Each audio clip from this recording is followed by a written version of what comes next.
Hello, everyone, and welcome back to Doodle Empires. And today, we just finished the war between the British and the Italians.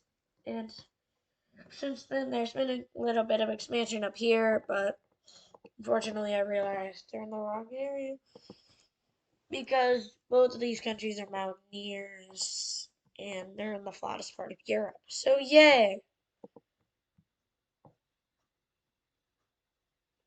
And now the Russians are expanding down into the Caucasus Mountains.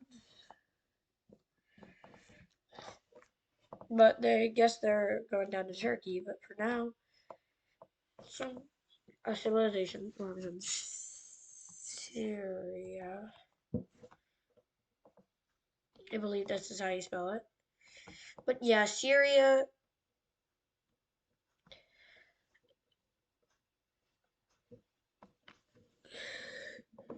is the is going to be forming down here, and it's probably going to take up a ton of land.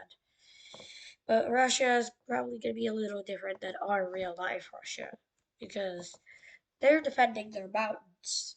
Our and meanwhile, and real life Russia doesn't really do that. And meanwhile, Italy is not too happy with another country, and that is this country, the newly released French one from the British. They already have a border dispute with them. Great start to good relations, am I right?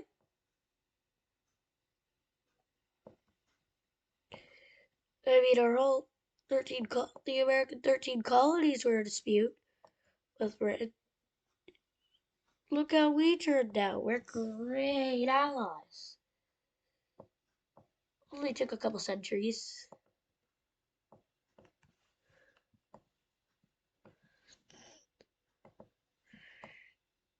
Well, there's also a ton of points where you hate each other, but anyway, we're getting off to the wrong land. But yeah, why am I just talking about the American Revolution?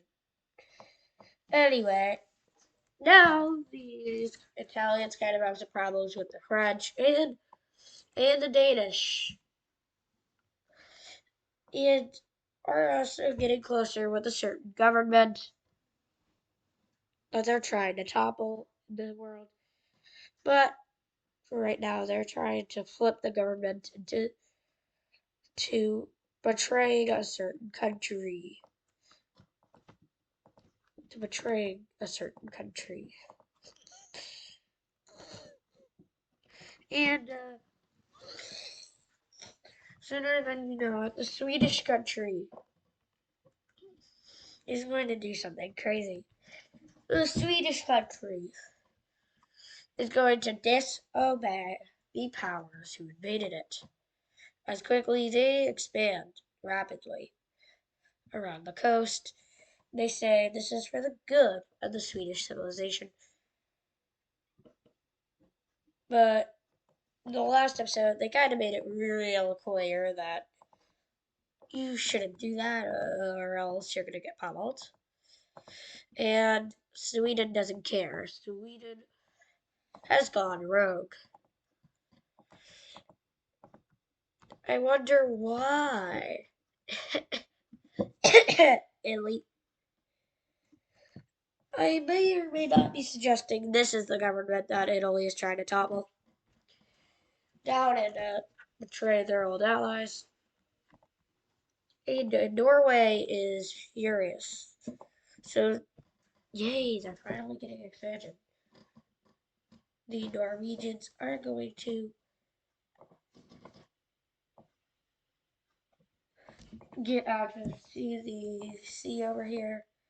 And Norway has completely changed their origin.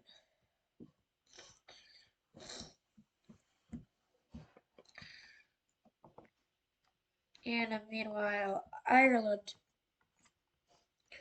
gets a card, and they're busy over here.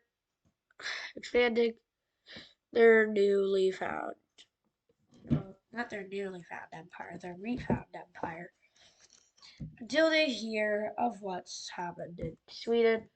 They immediately send the entire Irish fleet to start a naval invasion of Sweden, and immediately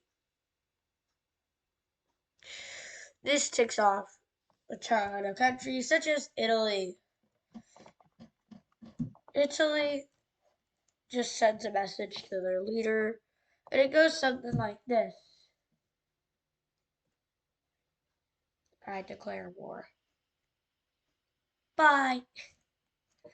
Yeah, so the Italian fleet, the Italians are in a little bit of a rough area because they kind of have to go to war with another country and deal with that. But yeah, know that the Italian fleet has access to Ireland and let the invasion begin. The Irish see a landing on their coast immediately, and it's like the war just started. The last war just ended, please. Come on. That's gonna end that front real quick because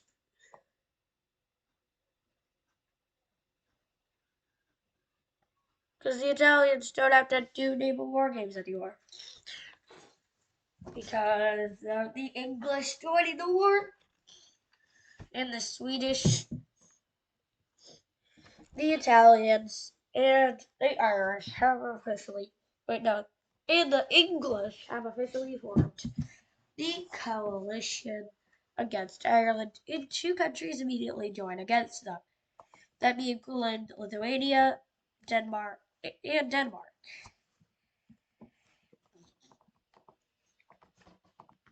Meanwhile, away from the war, the Turkish civilization is growing massively.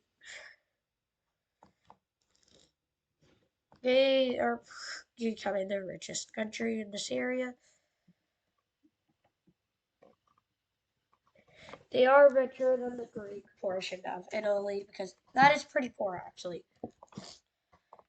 And Denmark is in this war. And meanwhile, these guys actually were building up their military so they could officially declare war on this side of the Italians. And now France declares war on the Italians. But immediately a pro-French rebel group rises up.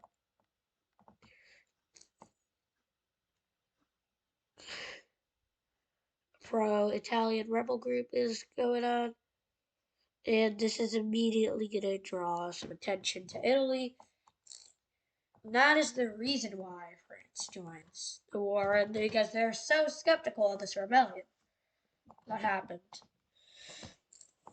The French are really skeptical, if you can't tell, because I haven't described it good enough. They are super skeptical of them. And Italy is absorbing all the pro Italian rebels into their country.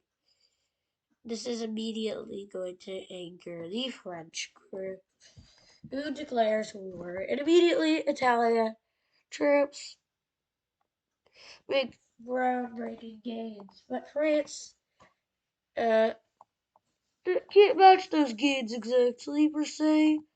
Instead, they match the losses of the English in the last war. Yeah, they're not doing well. Oh gosh. Oh my me. Oh. Oh, makes sense. This region is unstable anyway. And it's on the front line, of course. Bring it away. And immediately, Italy is taking complete advantage of this. They head straight across through here and quickly start their spearhead to their capital. And immediately the French are like, oh my goodness, we just lost so much land. They immediately clear out this region, make a spearhead. Spearhead are also hard to find. And France is having some gains, but not that many because the age of division is here. But they finally make a gain because the people feel divided and they want to try and reunite. Otherwise, they're probably gonna have